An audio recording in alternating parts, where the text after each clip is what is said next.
Welcome everyone to another episode of Slasher Scotty. I am your host, Scotty McCoy, and boy, do I have a surprise for all of you. I have on Zoom with me right now Shaina Lucas, and she played Serena in Frosty's Revenge, Seasons Bleeding 3, and she's also a writer and author. And we'll be getting into both today. How you doing, Shaina?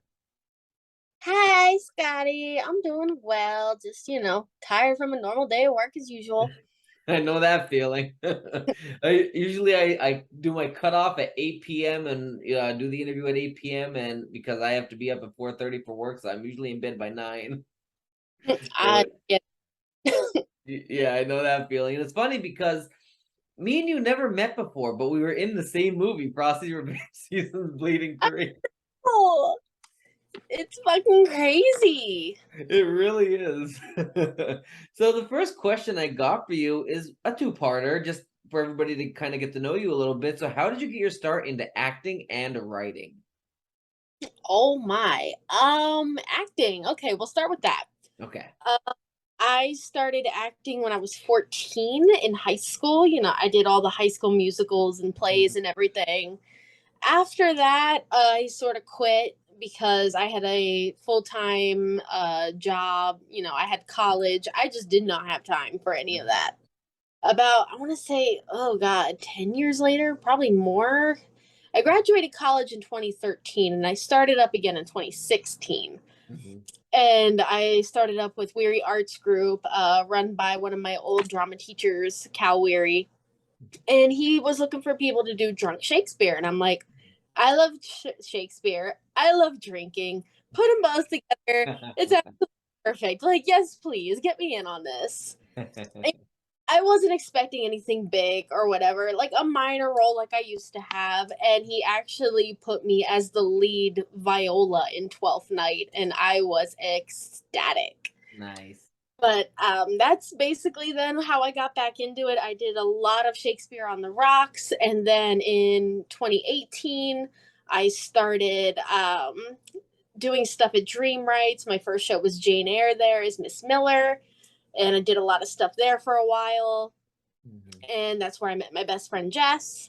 And so we started up our own troupe called the Trick or Treaters, and that's a small acting troupe in York where you get paid to do your acting, plays and everything like that. And so that was fun. And then in 2019, I'm pretty sure it was 19, that is when I went to the White Rose Comic Con where I met Justin. Nice. And that is how I got into the whole indie horror film scene with him and how I got involved with his works.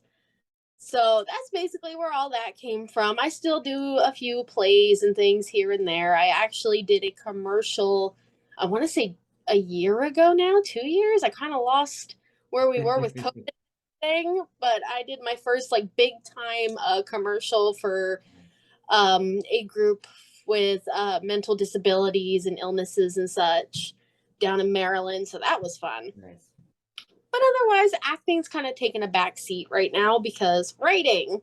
Yes. So, how I got into writing was I did things here and there as a kid, middle school, high school. High school is where I first thought of my idea of a pirate. Mhm. And she's, I didn't, at the time she wasn't a princess, it evolved into that, but she was the daughter of Napoleon, then Mhm. it evolved into the granddaughter of Napoleon, and now it has finally become, in my book The Black Rogue, Nice. it has finally become the niece of Marie Antoinette and Louis XVI. So I did a lot of revamping there because of timelines and everything and piracy, Mhm. and I never really did anything with it. When I got to college, I went into professional writing because I knew I wanted to write. I knew I wanted to do something with writing and editing because that's what I love doing. Mhm. And there, I had to actually write the book for NaNoWriMo, which is National Writing Month in November. Okay. Basically, what you do is write a 50,000 word novel in 1 month. That's the challenge. And oh my God, was it hard with working and school. Yeah. It was really hard. I didn't finish it. I think I got to about 40,000 words. And then since then, with going to grad school, I went and got my Master of Arts in English and Creative Writing. And then I went on and got my Master of Fine Arts in Creative Writing. And from there, it evolved because for those, you had to have your finished novel and submitted and published to them in order to graduate. So that's how I finished it. Right. Nice. And 2021, I finally said, you know what? I want to actually publish this, actually start being the writer that I want to be and get my name out there. So that's what I did. Best friend of mine that I went to college with owns Thornheart Press. So she published my book for me, and that's how The Black Road got published. Nice. A few issues happened that we don't like to talk about. But I ended up changing to a pen name, Ashley Bryan. And so that is now what all of my books are published under. By the end of this year, I will have seven books published. That's awesome. That's awesome. I lost count. I think I'm at my 6th published. My first from a big publishing company, but I think I just got I think it's my 6th one, maybe 7th. But yeah, I know what it's like to be a writer, and a lot of people don't realize that if you want to get your book published, it's one thing to write here and there every couple of days, but you're never going to get it published at that rate. Like writing is a full-time job. It really is in the marketing because I am an indie self-publisher. So I don't have a publisher to do everything for me. I have to do it all myself.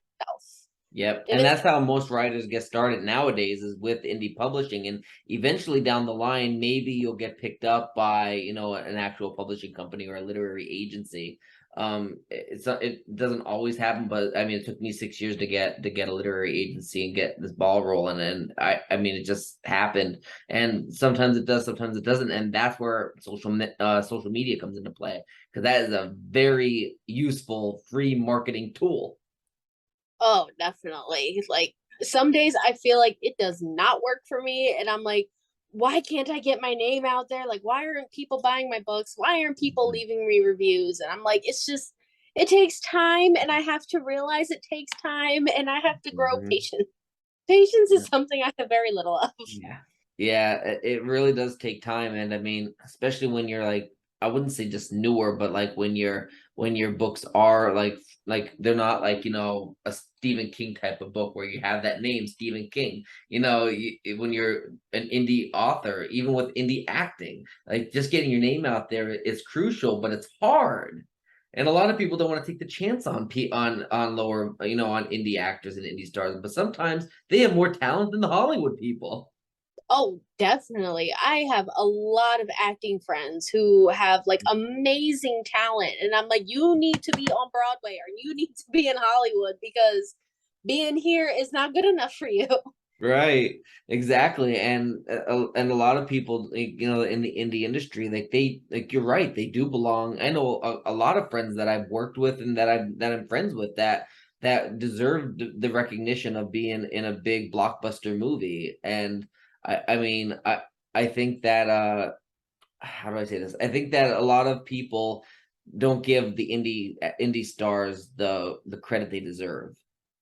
They really don't. And it's sad because sometimes indie is like the best place to be. Yeah, it really is. And especially when you get to control your own narrative. Like you as an author, if you have a literary agency, now you have to go through them. Because that's what my mom's, going through me, like, you should write this book, you should write that book. I'm like, Mom, I have a literary agency now. I have to get approved every single thing I want to do through them. Whereas if you are indie published, you control your own narrative. You don't have to answer to anybody. You can write what you want to write, do it what you want to do, and publish it when you want to publish it. That's the one thing I like about being an indie author is I get to control what I'm writing. I get to control who my editors are, what my book cover look like, where I want to go. Like I get to handle all of that. And I've heard some horror stories of people who are with big publishers saying, I didn't get to handle this. I didn't get to handle that. I had no choice in this. And I'm like, no. I like choices. I like being able to, do the things that I need to do. Thank you very much. Yep, and when you sign that contract with an agency, it's like, well, you signed the contract, you gave us the permission to do this, and this. So it's like so when you're an indie self publisher, that gives you that freedom that a lot of indie stars, whether it's actors or authors or musicians, like about being independent. Oh yeah, definitely. I like my independence. I just don't like the fact that I'm still the low fish on the totem pole here. Yeah. Yeah, I get that. And that's why we're doing this interview. Get your name out there. I get a lot of views for my audio only. My YouTube is still coming up, but I mean that's what I want to do. I love helping the indie industry because I we all get our start in the indie industry and we're all still there. And just helping each other out is how we become something, how we can get our name out there. Yep, that's how you do it. Working with a bunch of friends. Absolutely. And I know you were in a movie that I did which was Frosty's Revenge Seasons Bleeding 3, and you mentioned briefly on how you met Justin who directed the movie. So what did you have to audition for your part, or did he just offer you the role, or how did that come about? If I remember right, um we talked at the Comic-Con about what he did and everything. We friended each other on Facebook. And I saw that he wanted some actresses and some actors for his new film. And I'm like, okay, like I can do this. I can do horror, right? And I kind of went back and forth with myself of like, could I do this? But he messaged me basically saying, like, I know you can do this. It's like Hmm. I was actually in Judge Me Not was the first one that I worked with on him. So I auditioned for that one, Hmm. traditional way and everything. And that's where he really figured out kind of my acting skill and everything. And then a few months went by, everything. I don't think we ever got to finish the project because of COVID, all that kind of stuff. And he was like, I'm writing a whole new thing and I have a character I think you would be perfect for. And I'm like, all right, let me look at the script. Let me check it out. So I looked at it, I did the normal audition. I sent him in a video of like the character I think I would like to play.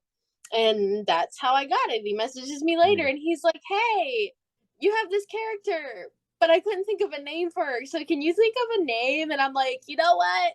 I'm like, Serena is one of my favorite names because I'm a huge Nice. fan. So I'm like, yeah, that's going to be her name. Awesome, awesome. Yeah, Justin is a very nice guy and a very talented director, filmmaker, and he has a very unique mind when it comes to filmmaking, and that's not a bad thing. That's a good thing. He's got a very unique approach to filmmaking. And what did you think? Because I obviously you worked with him different days than I did. So what did you think of him as a director for your scenes? I loved it because with him knowing my abilities and knowing what I could do, he's like, just go for it. Do Hmm. what you feel is best because he knows that I kind of know what I'm doing.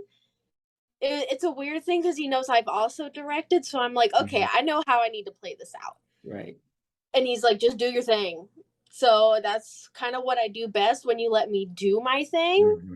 The best comes out. Like Yeah. when it micromanage too much, then I'm like, okay, I can't do this or it's not good enough. But I'm like, when you just sort of let me go and go with the flow, you get amazing work. Absolutely, absolutely, and that's what I mean by unique. Because a lot of directors, when they make a movie, they think, "Well, I want it this way," and if you say, "Well, how about I do it this way?" It might be a little better. Like, no, I'm set on this way. Whereas Justin, he knows that everybody has a voice and he is open to listening to it, and he's not that typical director where where everybody does this and this. Like he lets you give in your thoughts, and he really lets you become the creative aspect of the film.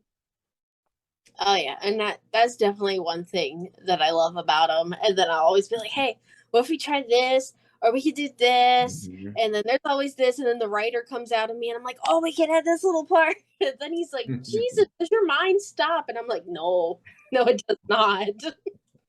Absolutely. So what do you believe personally for you is the biggest challenge at being an actor, and then what about being a writer? Probably honestly for both of them is my own self-doubt and my Mhm. fear. Mhm. Especially with acting, I always feel like I'm not doing good enough. this wasn't how I wanted this to turn out. This isn't how I wanted to portray the Right. character. And like there's always little things in the back of my head of like, well, I could have moved this way differently, or I could have said this differently. Mhm. And it always nags at me, and everybody's like, but you did absolutely perfect. Like you couldn't have done it any more Mhm. perfect. And I'm like, but in my brain I say that I can. Right. Sometimes I don't know if it's just me and not having self-confidence, or I am autistic, so sometimes the Mhm. autism I feel like takes over and I'm like, no, shut up, you're wrong. I'm like, I was fine. Yep. And with writing, it's sort of the same way. It's like I feel like I could have wrote this scene better, or I could have used more imagery here. I could have added another line here. And I think that's what a lot of writers do. Yeah. Actually, I know that's what a lot of my writer friends do. They're like, Yeah. we could have did this so much better. We look back on it and it's like we could have changed this, or we could have did this, and we're like we're being our own devil's advocate when Yeah. everybody seeing this amazing work, but we're just too busy judging ourselves. Yeah. So I work on that a lot of not judging myself so much and kind of having a little more confidence in myself.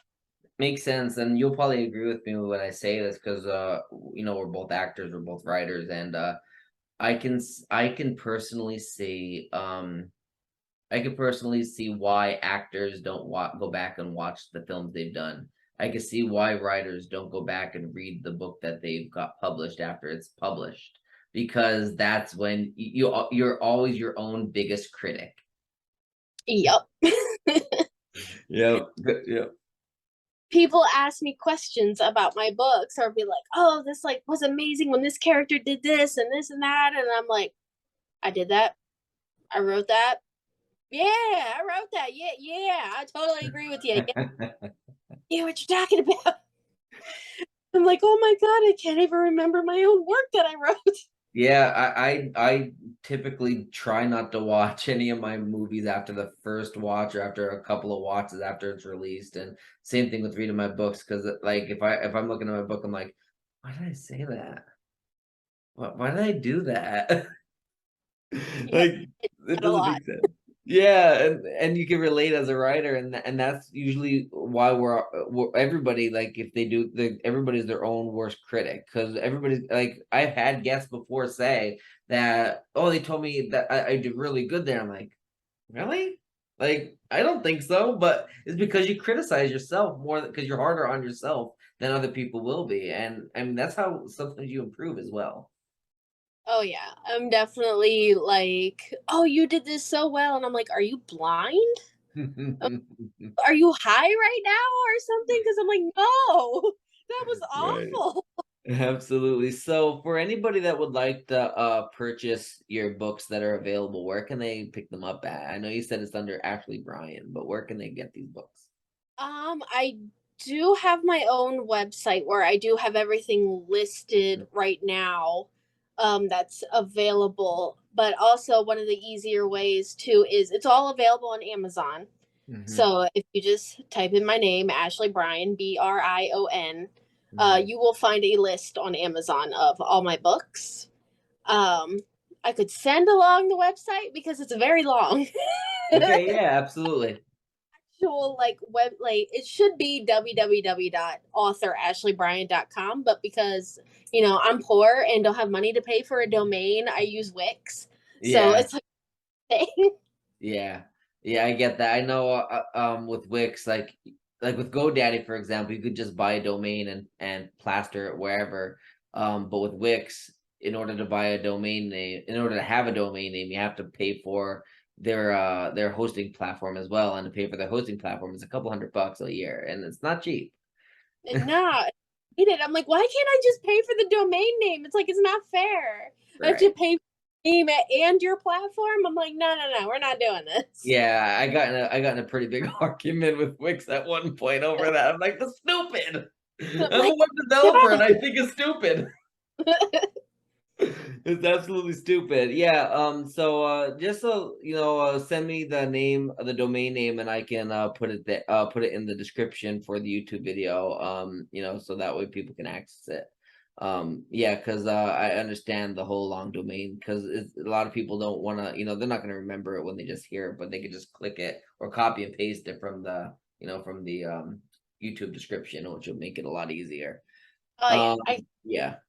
So, if someone is just starting out to be a writer and they need advice on how to get their start or how to start doing it, what advice would you give them?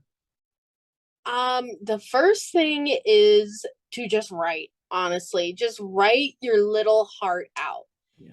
It doesn't matter if you only write like 100 words a day. You write 1,000 words a day, because I have friends that can pop out 50,000 words in a day, and I think they're crazy. Mhm. But Yeah.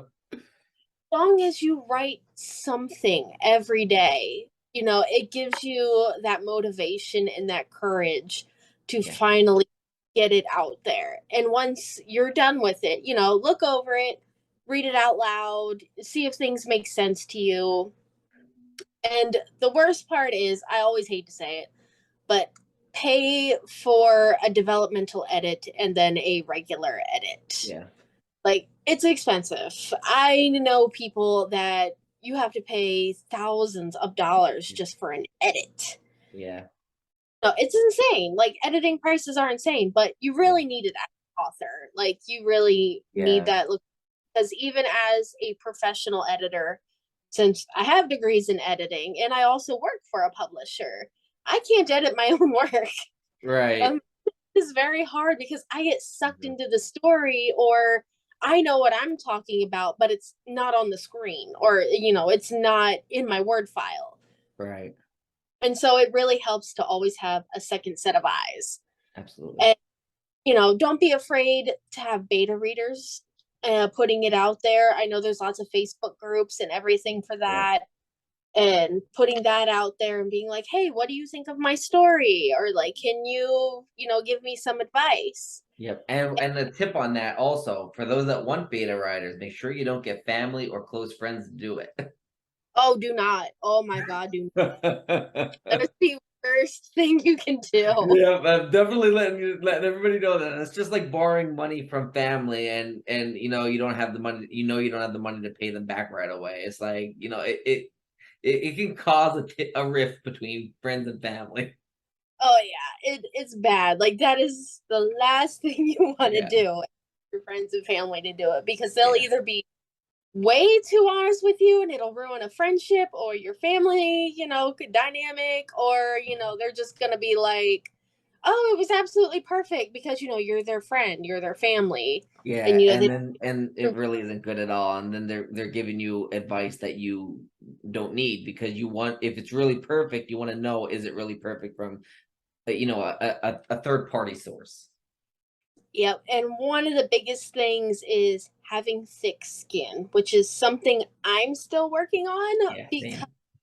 when somebody criticizes my work, I take it very personally. Yeah. And I'm like, oh, you have no idea what you're talking about. Certain people, they really did not have any idea what they were talking about. You could Right. tell they didn't read the story.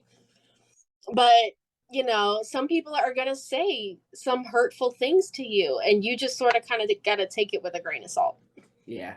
Yeah, and one thing that I learned from my agent that I'll definitely pass on, because it's very wise, and it seems self-explanatory, but a lot of people don't realize, especially the indie, because when the bigger you become, the more you don't look at the comments and reviews and all that. But when you're still starting out, you want to see what people think about it. Look at the comments or reviews. One thing my agent told me was, never read your reviews or comments, because that's just gonna hurt you. If you want advice, send your books to people that are, like you said, on Facebook groups or whatever, because if you look at the reviews, sometimes people are gonna like be really harsh, like really cruel, and you don't need that type of negativity or that type of feedback. You want honest feedback from people that actually are beta readers, that know how to critique work.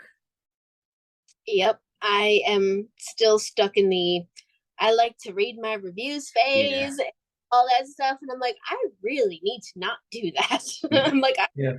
just put it out there and not read it. But at the same time, I like to, because then I like to give, if somebody gives me a really nice review on my book, or like a 4 or 5 star review, and like says how amazing it is, I like to comment back to them saying, Yeah. thank you for the review. I really Mhm. appreciate it. And I like want them to know that I am listening. Yeah.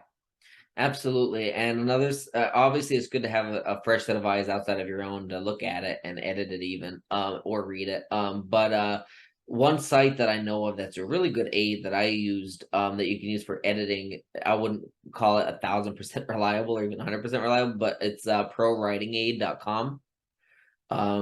It's free from that. I mean, the last time I used it, I haven't used it in a while, but it was free, and they help you with like sentence structure, fragmentation, and all that different stuff, spelling, grammar. So that's a good tool that you can use just for like touching up your editing, and they checks for run-on sentences and all that stuff.